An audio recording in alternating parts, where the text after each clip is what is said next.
Herbert's 100 Harem. Today was the last major hunt on Skaithak. Not that he's not likely to return in the future. This world is going to be another recruitment point and a serious advertisement point. With the combination of the unending LARP going on in the colony itself and the allure of the giant serpents, there are going to be a lot of skilled hunters with good gear possibly looking for more serious work, or knowing someone who needs work or just in general would be better off with a positive introduction to the undaunted. There's no real telling, to be honest. Anyways, they're on the hunt and out in their protective armor again. Herbert is resisting the urge to shiver as he accidentally turned the heat down maybe a degree too much and is actually a little cold in all the air conditioning. It's better than being baked alive, but he doesn't want to fiddle with things until he understands the setup better. So he grits his teeth, hopes they don't chatter, and bears it. He follows the girls out and he jumps out to latch onto the slate and slag of the canyon walls. The sensation of the roiling thermals rising up to jostle him as he moved through the air, and he can feel the shifting of wind against him. He brings up his wrist to see the screen on it. The creature they're tracking is not too far away. The being is moving and is shifting around as if it's looking for something. Perhaps it's on the hunt? He gets sent a little text message from Isma. "Lead the way," it reads. So he nods and then takes a few steps before jumping. He turns on the comms. "All right, girls, looks like our third big snake is a real mover. It might be actively hunting, so we have to treat it as if it's in a state of heightened awareness. Remember to stay spread out and not to lead it too close to one of your fellows if somehow spotted. I do not want to say goodbye to anyone." The girls follow, bouncing from wall to wall and either sliding down or racing up the trails burned into the walls as they go. The slickened insides don't have a lot of traction, but the edges are gritty enough for their boots to easily enough let them race. The jumping racing flurry would look like maybe a slight distortion from a distance. It's the effect they're going for. Each creature they're hunting has a very different method that they need to be approached with. The lava serpents were the ones with the most hostile environment, but the next one, the Pareto sea quakes, are opponents that turn the environment hostile. They're also smaller than him, so they will see him coming in all likelihood and know him to be a threat. The Mar-Yatha jumped at him. The Skaithak can't even perceive him. A sea quake. It'll be cautious and wary, but very, very dangerous. Every creature Isma's selected is increasingly dangerous in different ways, and the first one required specialized starship shields to even have transports going around. These ones needed to have their population culled in order to prevent the complete devastation of the planet's biosphere. He had looked up footage for the last time that it happened. The disaster these beings caused was straightforward and simple. Half-grown adolescents were chased out of their parents' territory after explosive breeding seasons, and they leave the canyons and crags to the surface, their axiom adaptations keeping them burning hot no matter where they are. Hundreds of thousands of gigantic snakes spreading over a world, boiling its rivers and lakes and then kicking up a cloud of smoke and ash to drown the parts of the world they didn't touch in darkness. They fight each other.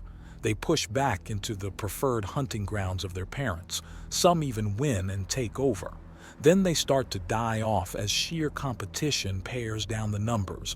The entire time the world is weeping with ashy rain, the conflict evaporates all liquid and burns everything but the stone. Then they calm down, and the world covered in volcanic ash begins to slowly heal. The entire event looked like hell itself had opened wide.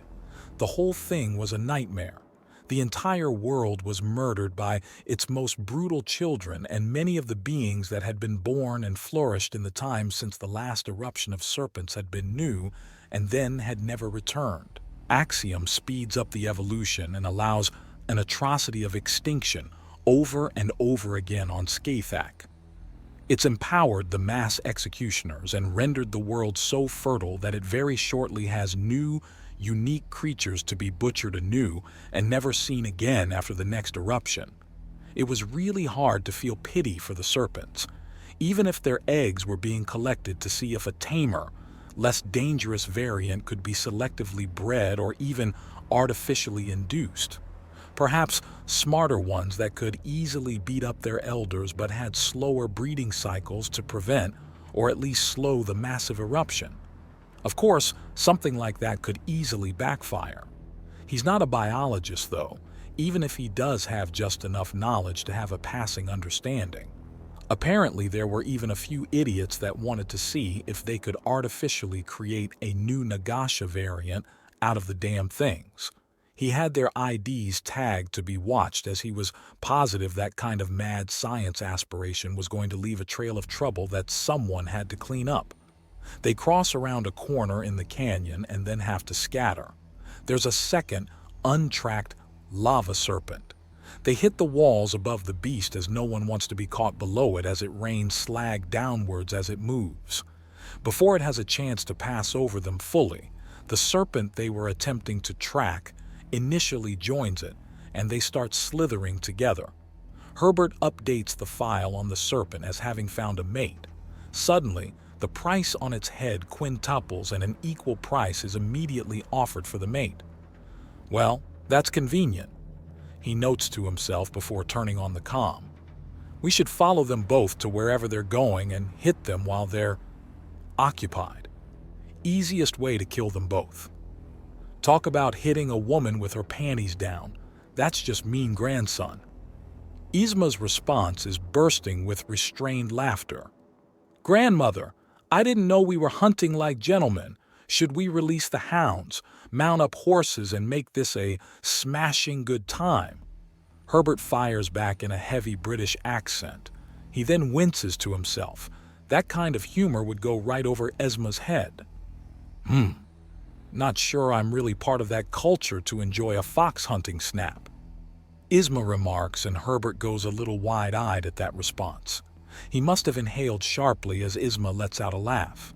Although the fact you didn't think I'd make at least a cursory study of all hunting styles of your kind tells me I've been underestimated a bit. She notes, and he lets out a bit of amused air from his lungs. The serpents have passed now, and the whole group starts following, never moving so much as to have more than 2 or 3 jumping from wall to wall at the same time. So, do you have a favorite? Herbert asks, as he has a bit of fresh obsidian crack and fall away into the gaping abyss below. Human hunting style, anything to do with animals really. It's not all that common for an animal species to be tamed for any reason beyond being ranched for wool, milk, or meat. But you humans made it a universal thing to tame other predators and live beside them. Hawking, hunting hounds, riding animals of all kinds, even cats hanging around to eat the pests that go after your supplies. It's far from unheard of, but it is rare.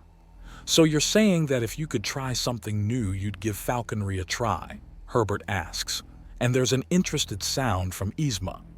I have been considering it. However, as large as my home on Octoran Spin is, I just don't feel it's enough for a bird with such wildness in its heart.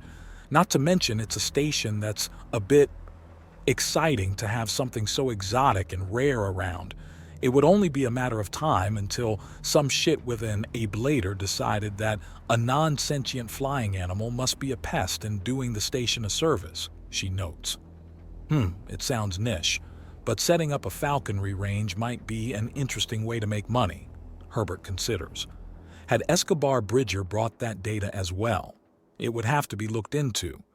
If yes, then a conservatory could be bought on a planet with temperate climate, and it could be an interesting tourist attraction. Slower paced than the LARP on the colony for certain, but it would still draw in interested parties.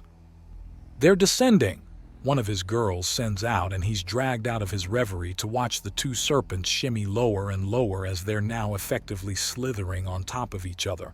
If they're not mates, then Herbert has no idea what they are. Jump.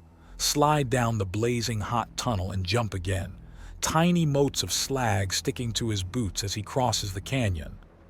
All right, girls, Baridzi sends over their communications. Now we may all think time with a hubby is sacred, But this is a brute monster that can and will reduce entire species to extinction and not feel a thing. So there aren't really any rules about interrupting sexy time. How's the visual feed?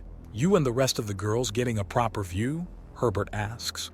The drone's working just fine.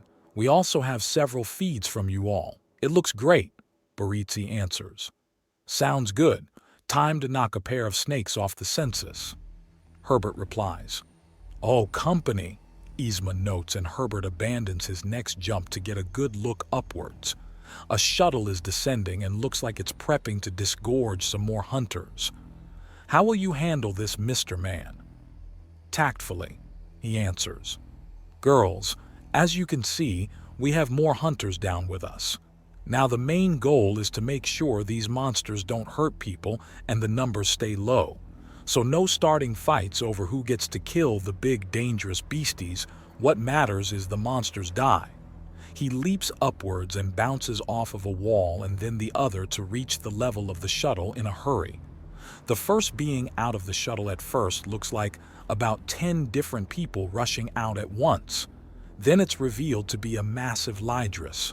Each body is heavily armed and holding a glacier gun at the ready. Shortly following is a power-armored Sonier that blitzes out and then grasps onto the wall with her feet and hangs upside down to regard both Herbert and the area. He switches on the external speakers. Didn't expect the area to be this crowded, did you? It's never crowded with a man around, the Lydris states. Are you Agent Herbert Jameson? The Sonier asks. I am. He asks, wondering how she doesn't know that. He has 3 kinds of IFF letting people know who he is and what he's doing here. I have at least 2 tracers on me. Why did you need to ask?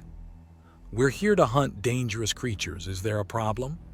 Only that without IFF we might take a shot near you by accident.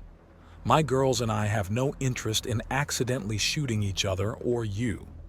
Do you have IFF? We didn't know there was another group here, the Sonier said. Let alone the man who can fight power armor with only basic weaponry. Oh, relax. I just want to make sure I don't hurt anyone I don't want to, Herbert says, reaching into a container strapped to his waist and drawing out a pair of locator beacons. These will show up on my team's scanners. Please put them on. The trackers are taken, and he points towards the lava serpents slowly vanishing into the distance. Those 2 are being chased down by my group. Are there more that you're after? No, we were hunting those, but, well, the Sonier says, and the constant swaying of the Lydris body stops. She's still and clearly upset. Oh no, we came here for hunting and I wanted on camera I can take down one of these beasts. The Lydris insists, and the Sonier sighs. Ma'am, it's very much against protocol to poach someone else's kill. Assisting when there's trouble is one thing, but those 2 serpents are being actively hunted by my group. Herbert notes calmly. If this turns aggressive, well, he's much more armed than he appears to be. Furthermore, he has no qualms against hurling an obstinate bitch into magma. The heat shock will make it a relatively quick kill, and he's done far, far worse already. Calm down, both of you. This is my client's first day here. I'm getting her used to canyon movement before we do proper hunting. Go to your hunt. What? But there are serpents just... there? The Lydris tries to protest. You're in the clear, thank you for the beacons. I'll turn them into the main hunting bureau so you can retrieve them tomorrow. The Sonier cuts off the Lydris again. Thank you for your understanding, Herbert says. You're welcome. By the way, tell my great-great-grandmother that Elysia says hello. The Sonier says, and Herbert can hear the grin. No kidding. Family then. I'll simplify it as cousin. Good luck, cousin, he says with a clear laugh in his own tone. Happy hunting, cousin, she bids him.